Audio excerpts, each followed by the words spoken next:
பார்த்தீங்கன்னா, இன்னைக்கு தமிழ் சினிமாவுல அந்த சமூக வலைத்தளங்கள்ல அதிகப்படியான மீம்களுக்கு சொந்தக்காரர்.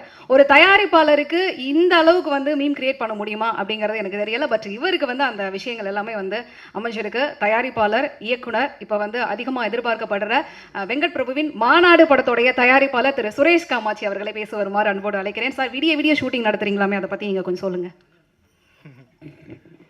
ஆரம்பமே ஒரு மாதிரியா இருக்கு. இங்கே வந்திருக்கும் பத்திரிகை மற்றும் ஊடக நண்பர்களுக்கும், விழாவை கலந்து கொள்ள வந்திருக்கும் அண்ணன் பாக்யராஜ் மற்றும் ராஜன், டி சிவானன், வந்திருக்கும் அனைவருக்கும் எனது காலை நேர வணக்கம். பரமபதம் இந்த படம் வந்து ஒரு 20 டேஸ்க்கு முன்னாடி வந்து நண்பர் திரு அவர்கள் வந்து ஸ்பெஷல் ஷோக்காக கூப்பிட்டுருந்தார், பார்த்தோம். மிக நேர்த்தியாக ஒரு ஒரு 10 படம் பண்ண ஒரு எக்ஸ்பீரியன்ஸில் பண்ணியிருந்திருக்கு. அவ்வளோ திரு எனக்கு ரொம்ப பிடிச்சிருந்தது. ரொம்ப ஒரு த்ரில்லராக திரிசா வந்து திரிசாவுக்கு இது ஒரு நல்ல படமாக இருக்குன்னு நம்புகிறேன். திருட்ட வந்து நான் இந்த அளவுக்கு வந்து நான் எதிர்பார்க்கல. ஏன்னா நாங்கள் 2 பேரும் வந்து கிட்டத்தட்ட ஒரு 4-5 வருஷம் பழகுறோம். பட் திரு இப்படி ஒரு படம் கொடுப்பாருன்னு நான் எதிர்பார்க்கவே இல்லை. படம் பார்க்கும்போது எனக்கே ஆச்சரியமாக இருந்தது. நல்லா பண்ணியிருந்தாப்புல. அப்புறம் பாப்பா மானசி கூட சிறப்பாக பண்ணியிருந்தாங்க. எனக்கு இங்கே வந்தோடனே தெரியும் அவர் பொண்ணுன்னு சொல்லிட்டு. பட் ரொம்ப சிறப்பாக பண்ணியிருந்தாங்க. விஜய் வர்மா தமிழ் சினிமாவுக்கு கிடைச்ச ஒரு புது வரவு.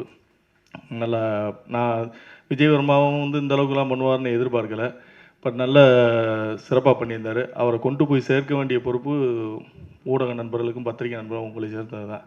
எனக்கு எவ்வளோ கலைஞர்களை உருவாக்கி விட்டது நீங்கள் தான். ஸோ உங்கள்கிட்ட தான் அந்த பொறுப்பு இருக்குது. மற்றபடி பொதுவாக ஒரு ஆடியோ ஃபங்க்ஷன் பார்த்தா இங்கே படத்தில் நடித்தவங்க தான் பெருவாக வந்து உட்காந்துருப்பாங்க. இங்கே வந்திருக்க நாங்கள் எல்லாருமே தயாரிப்பாளர் சங்கத்தில் உள்ளவங்களாம், இயக்குனர் சங்கத்தில் உள்ளவங்களாம் நண்பர்களாக வந்து உட்காந்துருக்கோம். என்ன எப்படி சொல்கிறதுனே தெரில. படத்துக்கு வந்து ப்ரமோஷனுக்கு வரலைன்னா அது ஒரு பெரிய நடிகர்ன்றது மாதிரி ஒரு ட்ரெண்ட் ஆகி போச்சு இன்றைக்கி. உச்ச நட்சத்திரங்கள்லாம் ரஜினி சார், விஜய் சாரே வந்து ப்ரமோஷனுக்கு வரும்போது இவங்களாம் ஏன் வரமாட்றாங்க, எதுக்கு என்னென்னு புரியலை. இவங்களை இந்த இடத்துக்கு கொண்டு போய் இந்த புகழ் பேர்லாம் சேர்த்து கொடுத்ததே அந்த பத்திரிகை நண்பர்களும் ரசிகர்களும் தான். அவர்களை சந்திக்கிறதுல உங்களுக்கு என்ன பிரச்சனை?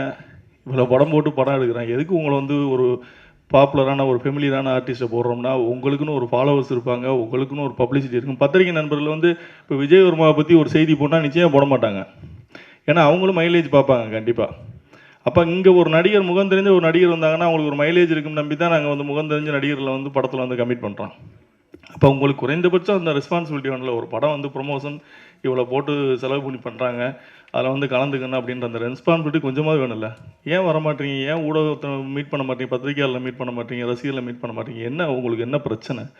இல்லை நாங்கள் ஏதாவது தயாரிப்பாளர்கள் பேசின சம்பளத்தை கொடுக்க மாட்டேன்ட்டாங்க, இல்லை எங்களுக்கு வேறு விதமாக டார்ச்சர் பண்ணாங்க, ஏதாவது சொல்லுங்கள். அப்படி ஏதாவது சொல்லுங்கள்.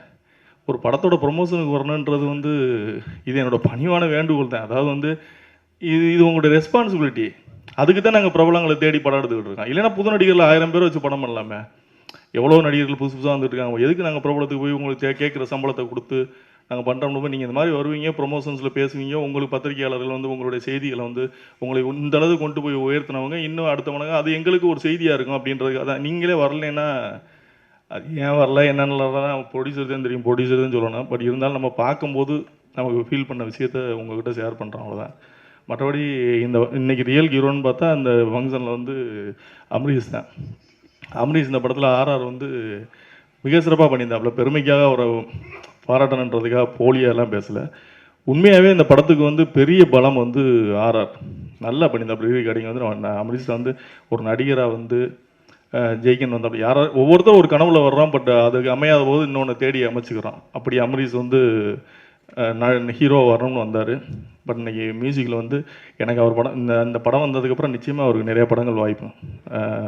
அந்தளவுக்கு வந்து ரீரிகார்டிங் வந்து ரொம்ப சிறப்பாக பண்ணியிருந்தாப்புல. அமரீஷ் நிறைய படங்கள் பண்ணனா. நண்பர் திருஞானம் வந்து இந்த படத்தின் மூலமாக மிகப்பெரிய இயக்குனராகி இன்னும் தமிழ் சினிமாவில் நிறைய படங்கள் எடுக்கணும். அடுத்த படம் பண்ணும் போதாவது ப்ரொமோஷனுக்கு வர்ற மாதிரி ஆர்டிஸ்ட்களை வச்சு படம் எடுக்கணும். அதையும் திரு அவர்களுக்கு ஒரு வேண்டுகோளை வச்சு இந்த நேரத்தில் வந்திருந்த அனைவருக்கும் நன்றி கூறி நன்றி, வணக்கம்.